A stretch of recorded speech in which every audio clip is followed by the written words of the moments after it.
உணவுல 6 சுவைகளும் இருக்கணும். நம்ம வந்து பெரும்பாலும் இன்னைக்கு நிறைய பேர் என்ன சாப்பிட்றோம்? இனிப்பு நிறைய சாப்பிட்றோம், இல்லை புளிப்பு நிறைய சாப்பிட்றோம், இல்லை காரம் நிறைய சாப்பிட்றோம்.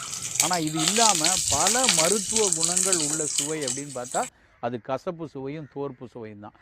பெரும்பாலும் நம்ம இந்த கசப்பையும் துவர்ப்பையும் எடுக்கிறதில்ல. இந்த ப்ரீ டயபெட்டிக் கண்டிஷனில் இருக்கிறவங்க இந்த கசப்பு சுவை உள்ள உணவுகளையும் துவர்ப்பு சுவை உள்ள உணவுகளையும் தினம் தினம் எடுத்துக்கொள்ளணும். எதில் அதிகமாக கசப்பு இருக்குது? கசப்புனோடனே நமக்கு ஞாபகம் வர்றது பாகக்காய். அந்த பாகக்காயில் முமார்டின், ஷரண்டின் அப்படின்னு 2 ஆல்கலாய்டை கண்டுபிடிச்சிருக்காங்க.